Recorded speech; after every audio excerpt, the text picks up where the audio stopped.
The Legend of Sunset Shimmer, Ocarina of Time. By Ganondorf 8. February 8, 2015. Chapter 40, Broken Armor. While I was warping from the Chamber of the Sages back to Lake Hylia, something was happening there which was a much welcomed sigh of relief. Not only had the dark clouds disappeared, the water level was beginning to rise. Sheik happened to be standing at the edge of the island in the middle of the lake, and by the time I arrived, she hadn't noticed me. Perhaps there was something out there which was catching her attention to warrant her ignoring me? Either way, I was hoping that I would run into her as I needed some questions answered, and surely she would be able to provide them to me. As the water rises, the evil is vanishing from the lake. Sunset Shimmer, you did it. Once again, you have overcome tremendous odds, and broken the curse which plagued the temple," said Twilight as she turned around to face me, where I then walked over to her. "And yet, I can see you have concerns, for your eyes tell me that your mind is troubled with thoughts of dread. When you say that I've overcome tremendous odds, you have no idea what I had to go through. I wish you could have told me that the temple was going to be complicated, as I must have spent hours walking about blind and hopelessly lost, and this was even when I had a map and compass on hand. That's just a minor pet peeve of mine, as what I really endured was having to face my dark side," I said. "How could such a thing be possible?" asked Twilight. "Ever since you originally asked me to go to the graveyard, the darkness which plagued my heart somehow managed to end up down there, where it absorbed my power to bring it back to life in the form of Sunset Demon. She then was forced to serve Ganondorf, and I had to face her in a showdown in the Water Temple. While I was able to prevail, it did leave some emotional scars which will take some time to heal, but deep down I have a feeling that this isn't going to be the end of this conflict," I replied. "I had no idea that such an evil presence once existed inside of your heart, Sunset Shimmer," said Twilight. "Let's just say the temple brought up more about my past than anything else I've experienced in this world thus far. Ganondorf is to blame for forcing me to face Sunset Demon, yet it's also my fault she exists simply because I allowed her to come to be," I said. Since I knew that Sheik was going to ask me to explain things further, and she did, I spent the next few minutes explaining as best as I could. By the time I was finished with my explanation, she was unable to say anything in response. Somehow, I figured this would be the case, which was surprising, as Sheik always did know what to say in response to what I had to say. Deciding to change the subject, I gave her the message Rarity asked me to deliver before returning to Lake Hylia after I learned that she had become a sage. "Did Ruto want to thank me? I see. We have to return peace to Hyrule for her sake too, don't we? Look at that, Sunset Shimmer. Together, you and Princess Ruto destroyed the evil monster. Once again, the lake is filled with pure water. All is as it was here, and soon that will be the case for Zora's domain," said Twilight. In all the excitement of explaining my story to Sheik, the lake had finished refilling itself, and it looked just like the way it did 7 years ago. It's as though nothing ever really happened, and it made me feel appreciative of the work I was doing despite it being so difficult at times. Sheik then turned her attention to me and started to speak again by reminding me that I had some questions I needed her to answer. "So, tell me of the concerns that you have on your mind, for you wish for them to be addressed." "During my conversation with Princess Ruto, she told me that Princess Zelda was alive. I explained to her that no one knows what became of her when Ganondorf conquered Hyrule Castle, and that the rumors going around consisted of her being either dead, in hiding, or a slave to the evil king. Yet, she said that she could sense Zelda's presence somewhere in Hyrule, and then asked me if anyone close to the princess would know anything. I said. And do you know of anyone like that? Asked Twilight. Only one person came to mind, and that was Impa, who if I recall was always by Zelda's side. I have no idea what happened to her either, so I decided to turn to you for help given that you and her are from the same tribe. I replied.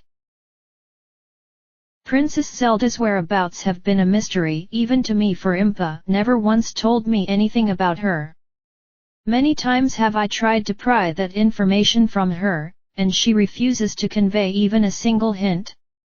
In case you were wondering, Impa is still very much alive, although she has had to keep a low profile in recent years so as to protect the people of Kakariko village. She would dare not attempt to start some kind of rebellion against Ganondorf, for that would cause him to send out his followers to burn the village to the ground. Unfortunately, I am not able to provide you with an answer as to the fate of Zelda, but Impa may be more willing to share her knowledge with you as opposed to me," said Twilight. "Why would she do that considering you're a fellow Sheikah like she is?" I asked. "While we are both from the same tribe, I am seen as an outsider who remained a mystery to Impa, for she knew all of the members of our tribe by heart. However, she claimed that no one by the name of Sheik ever existed among the Sheikah, and told me that I was false by merely pretending to be one of the shadow folk. Of course, I managed to prove her wrong by revealing that I was one of her kin by revealing this sacred ring as proof of my connection," replied Twilight. She then brought out a ring from her cloth, and it was certainly a stunning sight to see. It was made of pure gold and had the most beautiful gem I have ever seen, with the symbol of the Sheikah etched into it. After letting me look at it for a few moments, she concealed it on her person before turning her attention back to the lake. "If you wish to uncover the mystery behind what happened to Zelda, head for Kakariko village and speak with Impa. I have no doubt that she will tell you all that she knows, but perhaps you may wish to explore more of Lake Hylia before heading over there?" "Shouldn't meeting with Impa be more important?" I asked. "Indeed it is, but then you might find something useful here by choosing to explore. You may be strong right now, but you will need to become even stronger if you wish to break the curses on the remaining temples. Perhaps that plaque over by that dead tree may be enlightening to you? Once you believe that you've got what you desire from the lake, go to Kakariko and speak to Impa. And perhaps someone else who lives there," replied Twilight. "Someone else? Why didn't you mention that?" I asked. "At first I believed that speaking to Impa would be enough, but perhaps she may not be able to tell you everything, as we Sheikah are known for keeping secrets close to our hearts. There is someone else who may be able to help you, but no one has been able to speak with him as he chooses to remain distant to everyone. Many refer to him simply as the Quiet Man because he wishes to be left alone, and his home is often locked as a result of this," replied Twilight. "He sounds like a dangerous person," I said. "And yet he knows much," said Twilight. "Guess I'll have to find a way to get to talk to him, and learn what I apparently need to know," I said. "There is one more thing that you need to know about the Quiet Man, and that he rarely leaves the sanctity of his home, but only when the sun has gone down.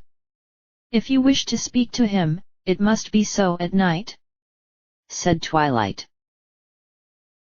"He reminds me of Dampé as she used to be the same way," I said. "I can assure you that this man is different from the former gravekeeper," said Twilight. That's when I walked in front of Sheik to get a closer look at the water now that it had been returned to Lake Hylia. Despite having had some bad experiences with water courtesy of the Water Temple, Just staring at such beauty made me feel calm, and more appreciative of it all. I guess I should have been paying more attention to Sheik, who took the opportunity to take advantage of my fixation of the lake, that she stepped backwards without even making a sound. By the time I turned around, she had already disappeared. That was certainly informative, although it did get a little tense at times, said Spike. I never knew Sheik had to prove she was one of the Sheikah, as I assumed she was someone that Applejack knew beforehand, but I guess she just slipped through the cracks when it came to their tribe. I'm glad she mentioned that plaque over there, for the message on it said that I had to shoot into the morning light when water returns to the lake. Destroying Morpha did restore Lake Hylia back to normal, so that part has been taken care of. But what does the rest of the message mean in terms of shooting the morning light? What exactly is that? I asked. That would be the sun, because when it begins to rise to start a new day, it's considered the morning light. In other words, you might want to use the fairy bow by shooting an arrow at the sun, replied Spike. While it did sound weird to do something like that, I walked over to the plaque where I took out the bow, and aimed at the sun, which was slowly rising into the sky. For once, I had a huge target, so the chances of me missing were pretty slim unless I accidentally shoot into the water, but that would just be embarrassing as I am not so bad that I would make such an obvious blunder. My first shot turned out to be all I needed as it sailed up towards the sun, and completely disappeared, although due to how bright it was, I couldn't see where it went. Do you think my arrow really hit the sun? I asked. Not even close, although you should know better than to ask a question like that, replied Spike. I just wanted to have a little positive spin considering all of the negative problems we experienced in the water temple. You know, I do find it strange that the message written on that plaque said to shoot at the morning light after the water returns to the lake, yet so far nothing has resulted, which makes me think that it was just someone's idea of a joke, I said. Not necessarily, as there is some truth to these messages, began Spike. How so? I asked. Considering that this message was written onto a plaque in an area not normally known for anything quite exquisite, it's more like a legend which someone decided to leave behind for anyone curious enough. Remember what happened back in the Dodongo's cavern, where we saw the plaque that mentioned that making the eyes of the dead Dodongo see red would reveal a new path? That was because someone wrote that message a long time ago, where over time it became legend, and that no one had yet to figure out the meaning until we came along and solved it, replied Spike. So you believe that shooting an arrow at the sun will be worth it? I asked. We should know in a few moments as to whether you wasted your time or not, replied Spike. All of a sudden, a bright flare blinded my vision, and when I could see again, I saw something in the distance where it looked like it dropped down from the sun onto a platform which could only be accessed by swimming over to it. And that would be the result of following what the message said to do. That looked like some kind of arrow, I said. I have heard stories that the fairy bow isn't just capable of firing regular arrows, but it can also fire ones which have been imbued with powerful magic. These special arrows are very rare in that no one has ever seen one in person, but I think we just witnessed one appear before our eyes. Let's go over to that island and discover what fell down from the sun, suggested Spike. While I wanted nothing more than to check out what that arrow was, I was wondering what happened to Sheik. I know that what she did was typical of her tribe, but this was different as she chose not to use a Deku nut to make her disappearance. What I wasn't aware of was that she had somehow made her way to the top of the dead tree, where she looked down at me with her arms folded. It seems that you continue to grow more powerful, Sunset Shimmer, as you awaken each additional sage, but I will admit that I had no idea that your dark persona wishes to assume your identity due to it believing you abandoned your true self. While I cannot fathom what you had to endure, know that I will wish for you to never lose your resolve. Also, I hope that you will forgive me when the time comes for having lied to you yet again regarding my disappearance as well as what I said about the quiet man, and Impa. I know that he still has lingering regrets over what happened a long time ago, and I hope that he doesn't decide to take some of his frustration out on you. If only I had been there to give my father the proper support that he needed, and not abandon him, none of this would have happened, and your horrible fate would just be nothing more than a bad dream.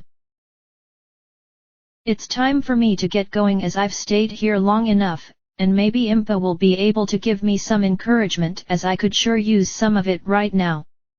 Twilight said to herself. She then dove off from the top of the tree where she sailed by behind me before splashing into the water where she vanished in an instant. What was that? I asked. That must have been Sheik, although who is to say for certain? In any case, let's get going, replied Spike. Jumping into the lake where I started to swim over to the island, I felt rather awkward just swimming across as opposed to walking on the bottom of the lake. In a matter of minutes, I made my way over where I climbed out of the water and onto the island where I walked over to what fell from the sun. It was indeed an arrow, yet it was surrounded in some kind of fiery crystal which looked both beautiful and weird. So this is what dropped down when I shot the sun with an arrow, I said. This is the fire arrow, exclaimed Spike. I kind of figured that's what this had to be, I said. When you use this instead of a regular arrow, it will allow you to shoot flaming arrows which can not only light up torches, but it can also set things on fire provided that it's not fireproof or anything. Using one of these kinds of arrows does consume magic power, but not to the extent of say the magical spells.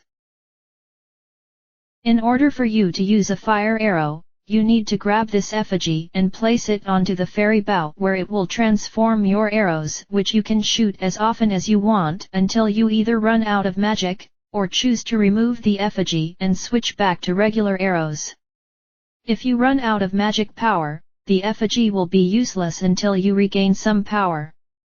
Of the three kinds of arrows that have magical properties, this one is perhaps the easiest to understand, said Spike.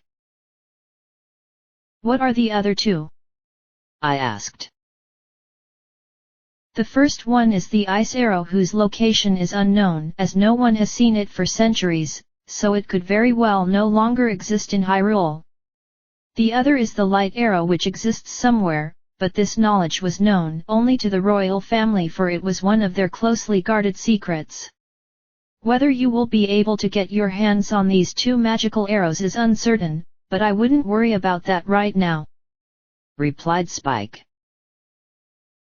You know, the light arrow would actually be really useful because does it work the way I think it is? I asked. Depends on what you're thinking of, replied Spike.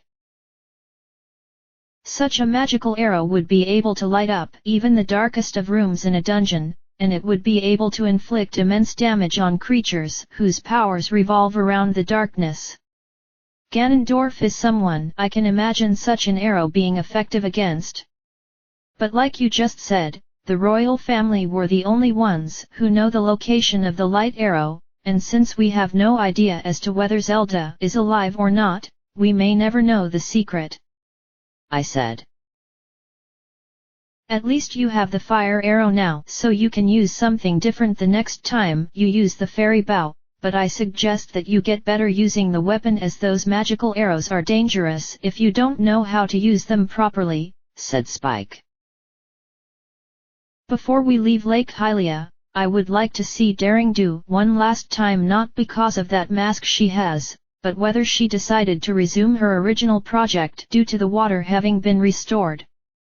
Don't worry Spike, as this will only take a few minutes, as I know that we need to get to the village if we are to speak to this quiet man that Sheik mentioned.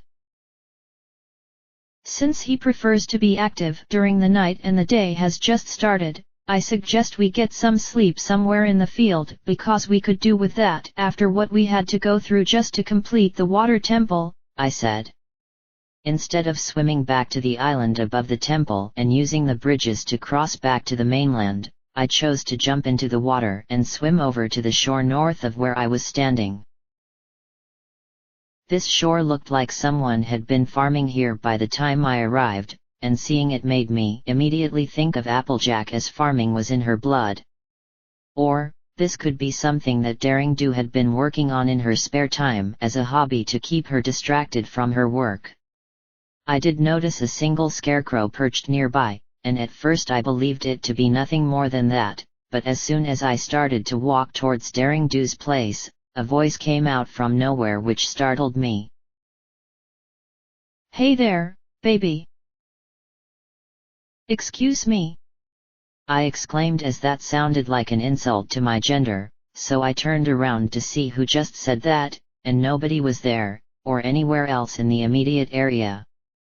The only thing here was the scarecrow, yet I could have sworn that it was looking straight out at the island in the middle of the lake instead of at me when I first arrived on the shore. Deciding that I must have pretended that I heard something, I turned back to resume walking when the same voice spoke out to me again. Where you are off to in such a hurry, baby? That's none of your... I replied as I turned around with an angry expression on my face, as this was getting personal. Again, no one was there, which made me start to question my sanity, but the scarecrow was still looking at me as though it were the one who had been speaking. No, that was just plain silly, as when can a scarecrow speak in the first place? My expression changed from anger to curiosity as I leaned in to get a closer look, and wonder if I really needed the rest after being so ragged from my explorations of the water temple. That's when I noticed the scarecrow winking at me before it decided to speak again. Glad that I got your attention. Why? I shouted as I stepped back a few paces before falling down onto my rear. Sorry if I scared you there, but you decided to leave in such a hurry without even taking the time to speak to me. You're the first person to have come all the way over here in what feels like forever, so I was hoping to have a chat. I had no idea that you were capable of talking, as I assumed you were just an ordinary scarecrow, I said. Well, I'm not considered anything of the sort, baby. I am Bonoro, the scarecrow musical genius. I hear a song once, and I never forget it, baby. Not only that, but I also happen to be an expert when it comes to music. Who would have thought that I would meet a scarecrow who not only talks, but is also gifted with being able to understand music? And that is when an idea popped into my head regarding his skills, and my lack thereof concerning the Ocarina of Time. Did you say that you are an expert with music?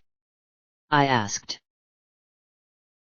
I may not be able to play an instrument, but I know how they're supposed to work. Yeah, it must be strange to think of someone like me offering up musical advice, yet I do take pride in my skills, as like I said, I'm a musical genius, baby, replied Bonoro. Then I need your help, I began. Come again? Asked Bonoro. I then explained to him how I received the fairy ocarina from Fluttershy 7 years ago, and admitted that even when I was upgraded to the Ocarina of Time, I never had the time to practice any songs by myself. Because of my lack of practicing, I often stumbled when it came to learning new songs, and needing to spend some time remembering what I've already learned. Upon finishing my explanation, Bonoro winked at me again, and I was getting a little creeped out by it, as I think he was trying to hit on me or something like that. So you don't have the free time to practice what you've been learning? Ah, I believe what you're saying, baby, as you clearly look like some kind of adventurer with an outfit like that. I am an adventurer, I said. As I gathered from your explanation. Now then, why don't you show me your instrument, and I'll see what I can do to make your experience better? Suggested Bonoro. I took the Ocarina of Time out of the pouch on my belt where it is always kept because I know how valuable it is, and showed it to the Scarecrow, whose face immediately lit up when it saw how impressive it looked. Wow! I've never seen an ocarina quite as spectacular as the one you hold in your hands, baby. First of all, anyone who plays an instrument should always have copies of the songs they wish to play on a piece of paper until they have them memorized. I take it that you've learned a lot of songs during your journey so far? I've learned roughly 10 songs, although to be honest, I only use roughly 3 or 4 of them at the most. 2 songs I have memorized by heart, where one I use to call my horse over to me, and the other is to have a telepathic communication with a dear friend of mine. I do have a 3rd song memorized, yet I don't use it often enough unless I have no choice. The rest of the songs I just can't seem to remember, and it takes me several minutes before they click in my head. I replied. Then you need to get your hands on some paper and ink, and write down the songs you're having trouble remembering. Perhaps that fairy traveling around with you can remind you to do this. You already have some experience here, for you clearly appear to be quite good at using it. However, because you say that you struggle playing, perhaps my words are too hasty? As long as you memorize the basic keys, you can play any kind of song, no matter how difficult it may be, said Bonoro. What are the basic keys? I asked. Let me see your ocarina again and I'll show you, baby, replied Bonoro. I showed it to him again, where his eyes began to scan over it several times, which looked weird at first, but eventually he finished and winked, which was his indication that I could take it back. There are 5 basic keys for you to memorize, and they are designated by the following names and positions on the instrument. The key at the bottom is known as the deep key, but for all intensive purposes, we will just refer to this key as A. Next is the mid to deep key, which shall be identified as an upside-down triangle, and it's located right above the deep key.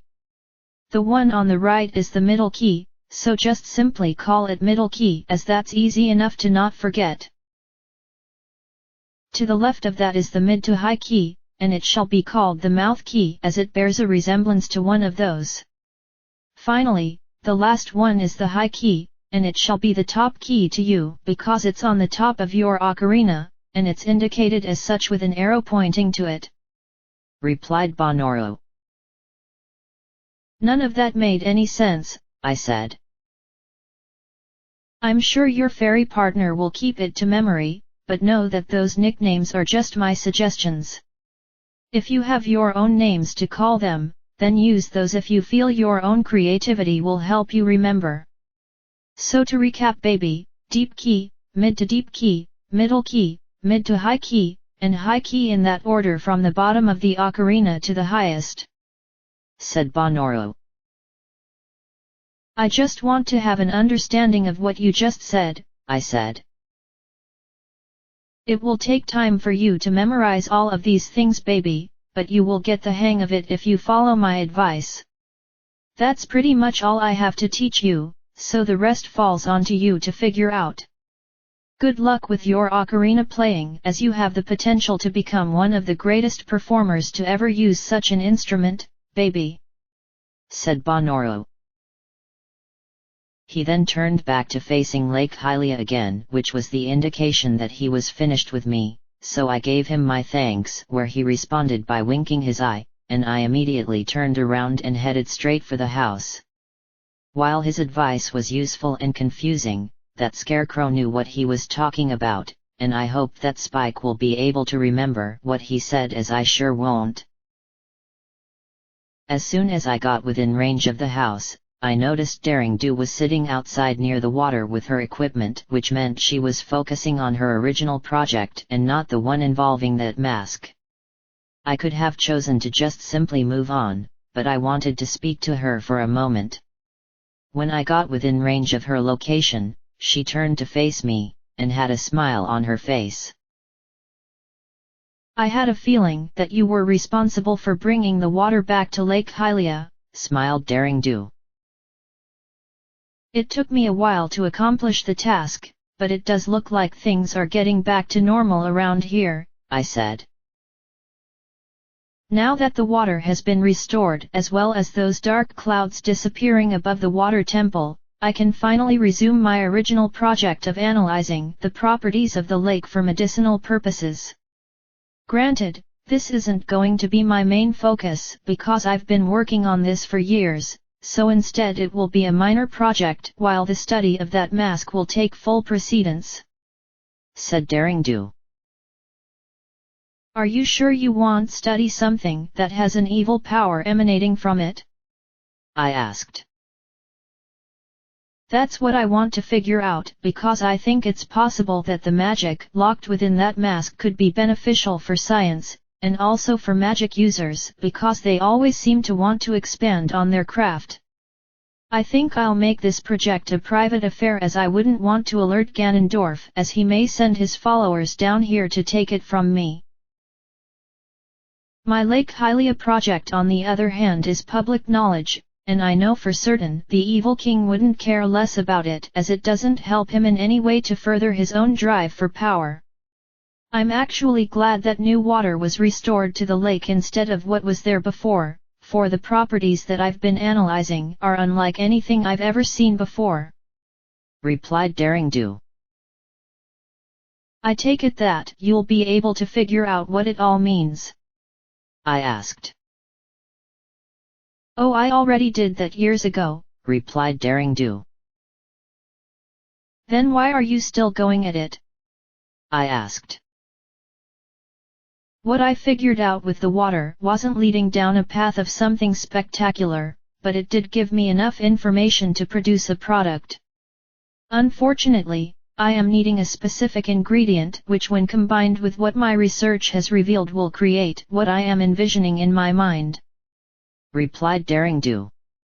She then dipped her hand into the water while it was holding a test tube, and she quickly pulled it back out and corked the tube to make sure none of the water leaked out from it. From there she placed it into a rack which had 5 other tubes, and then she picked it up and held it firmly under her arm. In case you were the curious sort, the product I am creating will be eye drops, the finest Hyrule has ever seen. No matter how big or small the person needs them to be, I will be able to use my research to help them see things. And the missing ingredient? I asked. I need a certain kind of frog, but the problem is that it's native to Zora's domain, and as we both know that area was frozen over years ago. I suppose it's possible King Zora may have what I need, but he hasn't been heard from for a long time, so I guess this dream of mine is going to be just that. A dream and nothing more, replied Daring Do. Didn't I tell that he was frozen, but I managed to thaw him out? I asked. Yes, I do believe that you told me about that, so I guess I allowed my emotions to run away from me. Perhaps whenever you are next in Zora's domain, would you be able to get your hands on the frog that I need and bring it to me? I would really appreciate you for doing me such a tremendous favor, replied Daring Do. I agreed that I would do so whenever I was there next as she did help me out what with the incident with the Zora script 7 years ago, and allowing me to rest prior to entering the temple. She said her thanks to me before bowing and making her way to her house, and as soon as she entered it, I made my way over where Epona was neighing so happily. It felt like she hadn't seen me in years even though it had been more like several hours or so. I see that you missed me, Epona, I said. Where do we go from here? asked Spike. The only logical place we can visit is Kakariko village in order to speak to this quiet man that Sheik mentioned, but because we have to do so after the sun has gone down, we won't be able to visit the shooting gallery until morning, I replied. Like most shops, it closes during the night, and while you could do with some improvements when it comes to using the ferry bow, speaking to this mysterious man would be a priority as he could tell us something about what happened to Princess Zelda. Or, he could provide us some information as to the location of the next temple, as I honestly have no idea where it even is," said Spike. "Then it looks like we're off to the village, but we'll stop roughly about a mile from the entrance and get some rest. I'm actually glad though that we're going to Kakariko, as it's been a while now since we were last there, and I'm curious as to how the villagers have been coping with Death Mountain restored back to its peaceful nature," I said. Climbing up onto Epona's mount, I petted her muzzle where she neighed with glee, and I just had to neigh back at her as a means of talking to her through horse language. Again, Spike found it unusual that I could speak the tongue of horses, but I reminded him that I was a magical talking pony, from another world. When I finished petting her, I gave Epona a soft kick to the ribs to have her start galloping off, and within moments we were out of Lake Hylia and back in Hyrule Field. "So you have no idea as to where the next temple is located?" "The first 3 were easy enough to find as they were in areas we've already visited before, but the location of the remaining 2 temples is something that I haven't quite figured out yet. Weren't we given some kind of clue as to where they could be located before we started on this leg of the journey?" asked Spike. "Didn't Sheik say something about it?" I asked. "Oh yeah. How could I have forgotten something so important as that? I think your mannerisms are really starting to rub off of me if I'm beginning to forget such critical information such as that," replied Spike. "Forgive me for having been some kind of bad influence on you," I said sarcastically. "It's fine, Sunset Shimmer, as I was only teasing with you," but her words were rather cryptic. "If I remember what she said, one of the remaining 2 sages was said to be within the House of the Dead, and the other was inside a goddess of the sand. The latter is located in a desert, and there is one to the west of Hyrule Field, and the former, well, there's only one place, and that would be the graveyard. I also remember that Dampe said that there was a temple beneath the graveyard," said Spike. "Yeah, I recall her saying something to that effect, so that means the next temple is where we'll be going up against the dead?" I asked. "That does seem to be the case, but you haven't had much experience dealing with the undead aside from those Stalfos back in the forest temple, and those re-deads back in the tomb of the royal family. I'm not sure just what kind of monsters we'll encounter in the next temple, so it's best not to think about it until we see for ourselves just what lurks in the dark recesses below the graveyard. Remember that Sunset Demon came to be because she was able to acquire your power while you were near that temple, so if anything it's a place that is really going to test your resolve," replied Spike. "Somehow, I'm not looking forward to it," I sighed. Within an hour we were getting close to where Kakariko village was, so I had Epona slowly come to a stop before climbing down from her saddle, and prepared a small camp with which to rest for a lengthy period as we needed to enter the village when the sun had gone down. After tying Epona's harness to a nearby tree, I sat down next to her and began a brief conversation that involved plenty of neighing. Once I was finished with that, we all went to sleep because we needed it after the water temple took a toll on us both physically and mentally. In my dreams, for some reason I could see Sunset Demon, and she was mocking me by saying that things weren't over between us just because I thought they were. Was this a sign of things to come? Had she achieved the impossible by cheating her own destruction? After waking up some 8 hours later, I got back onto Epona and she galloped the rest of the way to the village. The sun had already gone down by the time we arrived at the entrance, and after telling my loyal steed that I had to leave again, we neighed back and forth with each other for a moment before I walked up the stairs and entered the village. It's a shame that we never asked which of these houses is the one this quiet man belongs to, said Spike.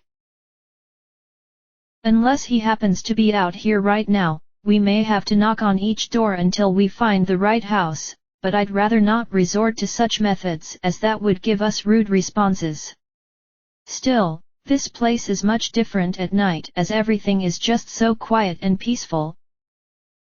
A little too much of it if you want my opinion. You would think that the villagers would be visiting the graveyard right now and taking part in that tour, I said. Which hasn't happened for 7 years as the old gravekeeper passed away while we were sealed away in the sacred realm. There hasn't been a successor to manage the graveyard, so the tour has been cancelled, and without a reason to go out at night, everyone decides to remain indoors and sleep until morning.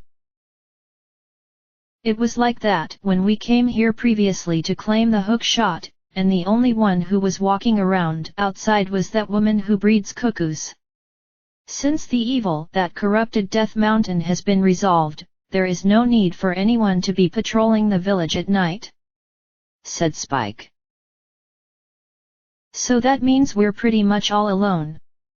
I asked. It's not a bad thing, mind you, as it does mean we don't need to worry about getting distracted, replied Spike. Which door do you think we should try knocking on first? I asked. How about that one over there on top of that ledge that looks to be really important? It's the closest one to our location, and we can work our way forward from there if that one turns out to be a false lead, replied Spike. With that decision easily made, I started to walk towards this house, and no sooner had I made 4 steps when a dull light shone from out of nowhere, which made us wonder if someone was walking around making sure everything was peaceful.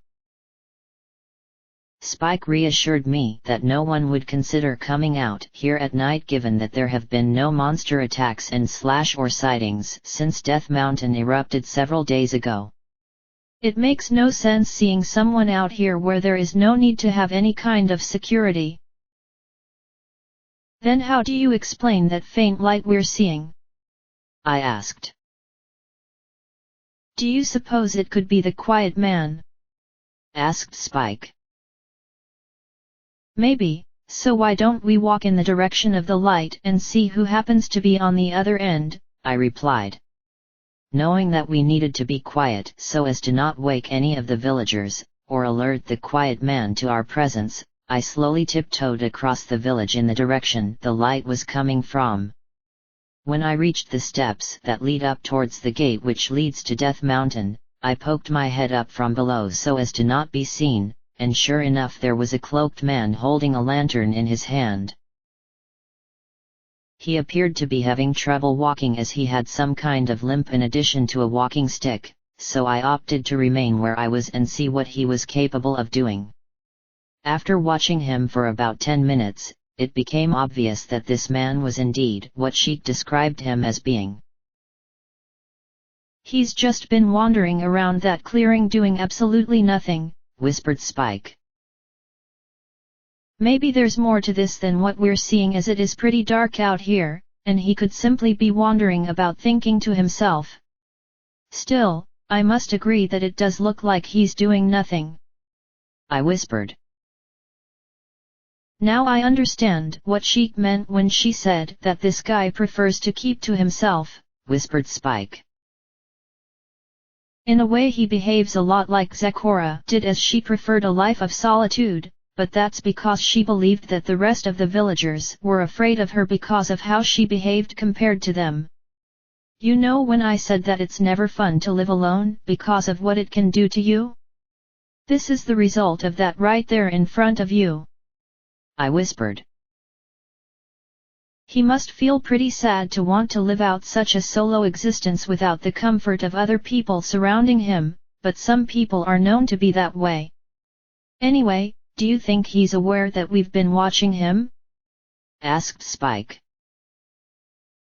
I don't know, even though he has looked in this direction a few times, I replied. Suddenly, the quiet man turned to face us again before starting to walk forward. I think he's just spotted us, so I'm suggesting that we hide before he gets over here.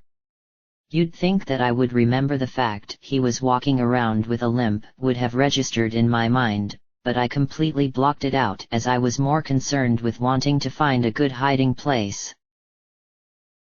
That's when I noticed a wooden crate next to the house where Granny Smith stayed when she had been kicked out of Lon Ranch, so I hid behind it and kept down while waiting for the quiet man to make his way over.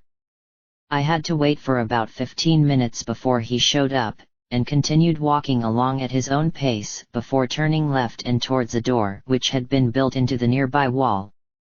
He then stopped at the door and unlocked it before tilting his head to the side as though he knew where I was hiding. I know you're there, so you don't need to skulk about.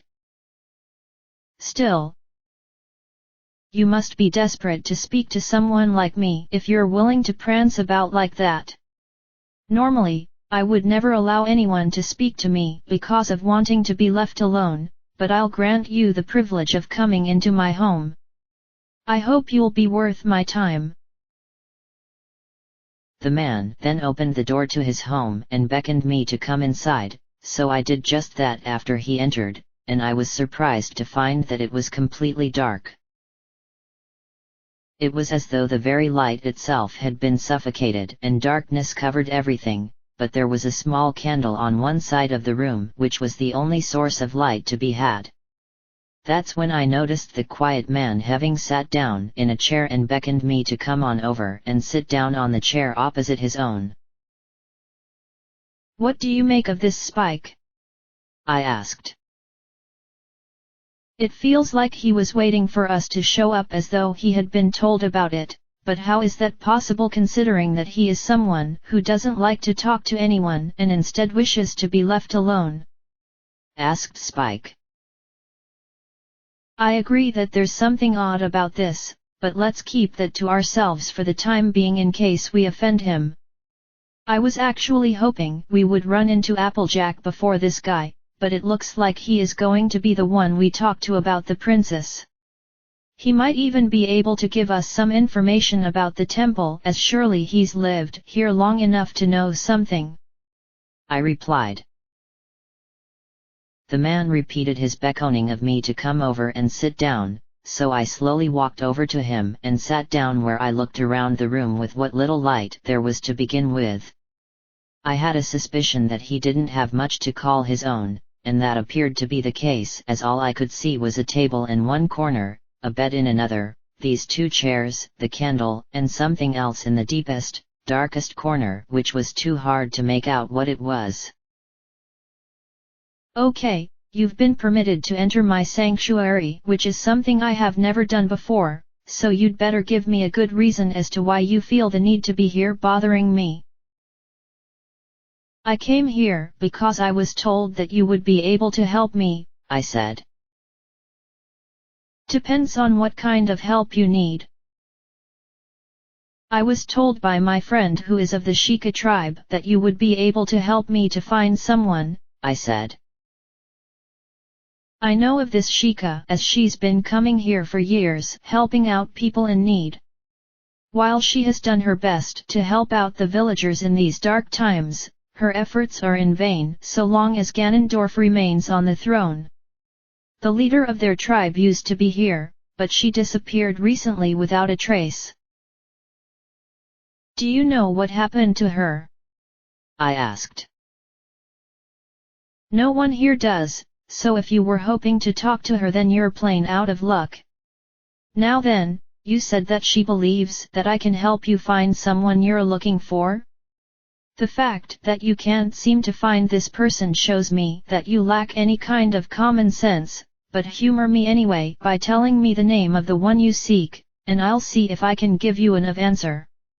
His answer was quite insulting to say the least, but then Sheik did warn me that the quiet man was known for hurling insults because of his personality. I revealed to him that the person I was searching for was Princess Zelda, and when he heard that name, it looked like he was frozen on the spot, as though her name was one he didn't expect me to say. "The princess? I'm surprised that you would be looking for her, as no one else has tried, as they all believe she died years ago when the castle fell, or that she became a prisoner of Ganondorf." "It sounds like you know what happened to the princess," I said. "All I've heard are the rumors which have spread around Hyrule for years, so it looks like you had your hopes raised for nothing. Sorry for having strung you like that, but I have no desire to know what goes on in the outside world, despite having overheard people outside my home speaking non-stop about such pointless drivel. You don't appear to be giving me a good enough reason as to bothering my solitude, and I'm getting really antsy about it." My heart was crushed due to this man not knowing anything regarding Twilight, and he had the nerve to trick me in such a horrendous fashion. I had the right mind to give him a piece of my mind, but then he noticed the master's sword on my back, which caused him to react in a completely different way. "That sword is the legendary blade, the master's sword. The only way you could have it in your possession would be if you... So, you're the one she talked about before everything changed." "Yes. Now that I am getting a good look at you, I'm surprised that you still look the same now as you did back then. You are Sunset Shimmer, are you not? The one who comes from the forest but insists that she is from a different world?" "How do you know who I am?" I asked. "You are the hero that the princess often talked about days before the castle fell and Ganondorf took over. To think that I wasn't able to recognize you at first, despite this being the first time I've laid eyes upon you, but her description of you is remarkably accurate. She said that you were destined to save Hyrule, and bring about an age of peace, yet also said that you were rather reluctant due to not being the hero that she believed you to be." "Hey? Since when do you know Princess Zelda?" I asked with a confused look on my face. That's when I noticed the quiet man moved the candle towards the corner of the room, which had the objects I couldn't see quite well when I first came into his home. Propped up against the wall was a sword, a spear, and a shield which looked exactly like the one I had, and the sword had the crest of the royal family etched into the blade itself. "Those look like weapons one would use if they were of the former royal guards, but why would you have such things like that? Were you at one time a member of the guards who swore to protect the royal family?" "That was a long time ago, before Ganondorf came." "So you're a survivor of his invasion?" I asked. "I was the only one who survived his attack on the castle, which claimed the lives of the entirety of the castle guard. In truth, I wish that I had died alongside them, for having lived whereas they didn't serves as a reminder that I failed not only the king, but them as well. Not a day goes by that the images of their dead bodies plagues my mind." The quiet man then attempted to stand up, but he quickly sat down, where he rubbed his back as well as his legs as though he were struggling to stave off the apparent pain that he was experiencing. "Sorry if my injuries are bothering you, but I never was able to fully recover from them even after 7 years. I suppose you could say that his strength was unparalleled by anyone else, and that my own stubbornness ended up me having to endure such agony." The way he said those words has me thinking that he actually took on Ganondorf, but lost in the end due to being overwhelmed. No one among the castle guard could have stood a chance against the evil king. Except for one person, but could this man be him? "I think I know who you are," I began. "Perhaps my words have given me away, but it doesn't matter in the least, for that was an identity which perished long ago. Only one person would have survived against Ganondorf without any powers, and that would be the captain of the royal guards, I said. The quiet man then removed his cowl, and revealed himself to be Shining Armour, although he certainly didn't look like a brave and dependable soldier who served the old king. He looked like a broken man who has given up on everything because of what happened. It is you. But, why do you choose to hide yourself instead of doing something to help out the people who need as much support as possible in such dark times? Because I failed in my duties to protect my king and his daughter from Ganondorf. When I faced him that day after he had killed the king in cold blood, I tried to stop him without taking into account as to how powerful he was. My defeat was determined when I was sent crashing through a window where I fell many floors down until I crashed into a thicket of bushes below. I should have died there and then, but I managed to survive while the rest of my men lost their lives. I could have stopped Ganondorf beforehand, but I was forced to hold back because Madame Impa believed that the problem should have been resolved in a different manner.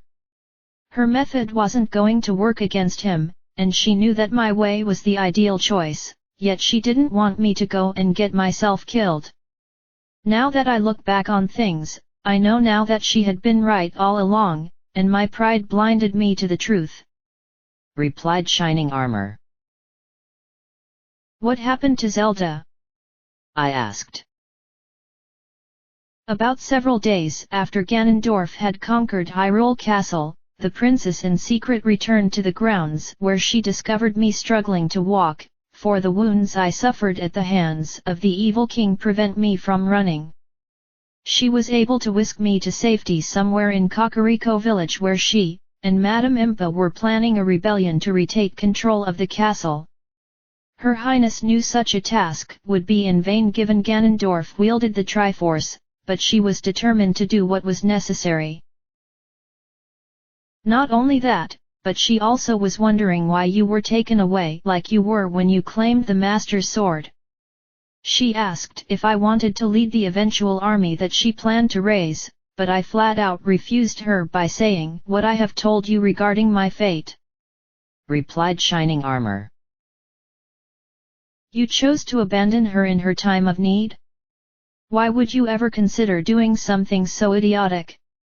She was the daughter of the man who swore your loyalty to according to your words, and that meant you were obligated to follow her commands as she was now the new ruler of the kingdom," I said. The princess knew that my words were true, as I would only have slowed things down, so I chose to simply leave my old life behind where I wanted to be left alone and wallow away in my misery for having been allowed to live. What became of Her Highness after that I honestly don't know, as I moved to Kakariko village taking on the guise of a simple man who wished to live a life of solitude, and I spent the next 7 years living this way," said Shining Armour. "And Impa?" I asked. "She would visit me a couple of times where she attempted to persuade me to fight alongside the princess, but I told her that I had no intention and just wanted to be left alone because of my failure as the captain of the royal guards," replied Shining Armour. He then managed to get up from his chair, and walked over to where his weapons were located, and knocked all of them down for a moment before bending down and picking them up again. "Sorry about that, as I was feeling a little stressed out, and I needed to vent my frustration out on something." He then walked over and sat back down where he showed me that he had brought over the sword which had the crest etched into it. "I was given this sword from His Majesty as a testament to my duties as captain, but it also serves as a reminder of the pain I have to go through every day." "Surely you wish that things could have been different?" I asked.